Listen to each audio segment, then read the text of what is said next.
This is video 2 of the Future Challenges series, looking at what skills are required to manage future challenges and opportunities in a positive way. Now, in this 7-minute series, we're going to look at exploring learning. So we're going to cover a fair bit of content related to our topic and the driving question. The first element of the question we're going to look at is, what are the self-management skills required to manage changes? Now, it's important for us to remember that self-management skills, these are the building blocks that healthy people use to cope through change, challenge, and opportunities. As we move through adolescence, we're going to have a number of changes that occur. As we get more independence through this time, the challenges are going to become more evident to us. However, if we're able to successfully manage and work our way through all of these, we'll better then look upon these changes and challenges as opportunities that open up doors for our success and ultimately will improve our well-being.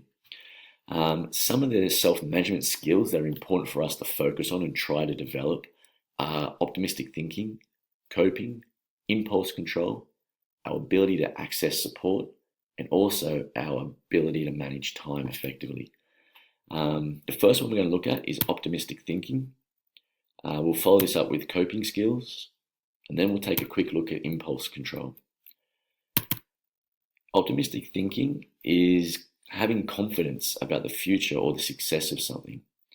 A well-known statement that will represent what optimistic thinking is that when it says, when life hands you lemons, find a way to make lemonade. So what this represents is that although a situation may appear to be a negative one, if we look deep enough and when we reframe our mindset, we may be able to find positives and which will allow us to work our way through that challenging situation. Now, our coping skills, these are the personal skills that help someone to deal with change in a calm and adequate way. Examples of different coping skills that we could draw upon at different times could be meditation. We could then look to eliminate the stresses, so things that are having a negative impact on us. We can then also start to use positive self-talk, which is reaffirming the things that we are doing well and building upon that. So we're moving our focus away from the negative and looking at the positive things that we are able to build upon. And then finally, and most importantly, one of the coping skills that adolescents often may have trouble with is seeking help. As adolescents are going through a time of finding their own independence and finding themselves, asking for help or knowing where to look for help can be a challenge. And that's one area that we can really work to improve on. Now, finally, impulse control is being able to assess a situation and respond in a deliberate manner. So not acting without thinking. Some ways to do this can involve knowing your risks or triggers. So knowing the situations where you tend to act without thinking. But by being able to be aware of these, you can then modify your behavior. Another thing you can do is alter your environment.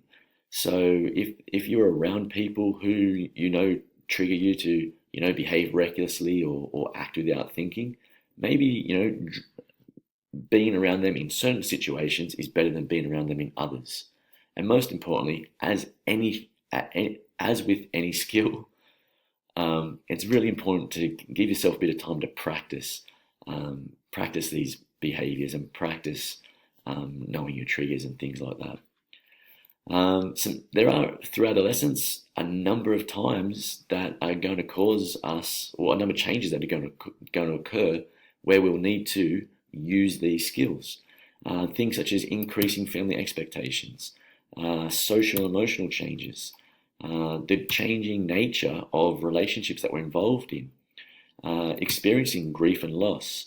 But specific to the video that we're working on and the next week and a half's learning, we're going to be looking specifically at applying for work. So, what are the skills required to apply for work? Now, when we're applying for a job, we want to make sure we make a good first impression.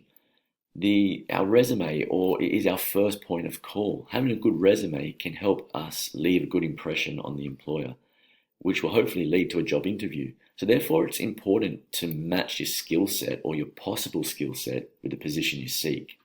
Try and tailor your resume to meet the requirements of the advertisement and ensure you prepare adequately for an interview.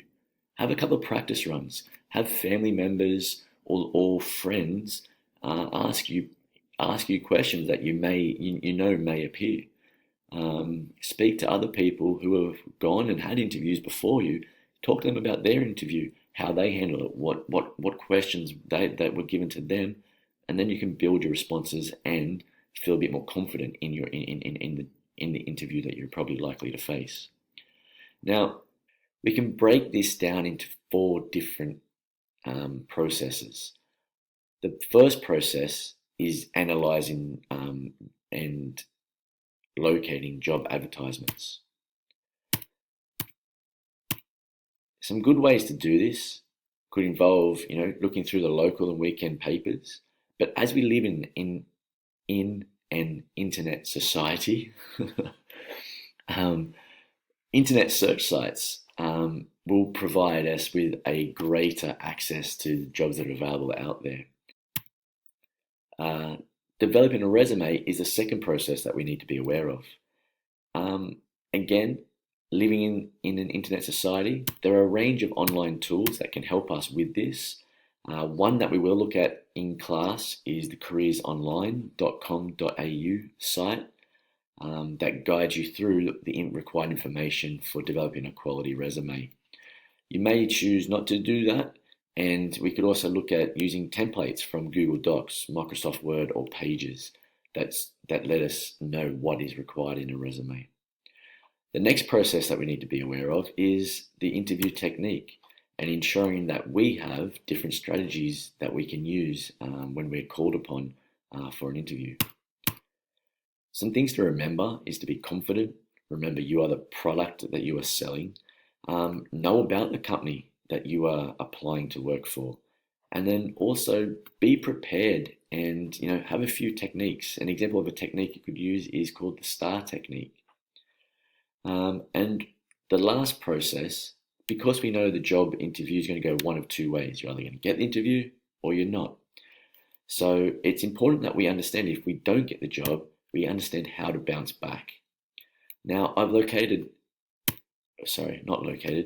included 4 different links to videos that explore these processes in greater depth. So once we understand these processes and we're able to, seek a job, we've got to be aware of the skills, because both in a resume and interview, we need to speak about ourselves. So we've got to ask ourselves, what are our personal skills and what is our strategy for seeking work? Now, when applying for a job, you want to know what the job-specific skills are that are required for the position. This way, you can emphasize the skills and abilities that you have learned in previous positions, and you can put that into your resume. It's also important that you highlight your transferable and employability skills that are related to your personality and your behavior. For you guys, as young people seeking your first job or being early in your stages of employment, you probably find yourself that you might be a bit nervous in writing a resume because you don't feel you have a lot of job-specific skills. So you may be more reliant on your transferable skills. Now, that's fine, but you may also be asking, how do I demonstrate that I have these transferable skills?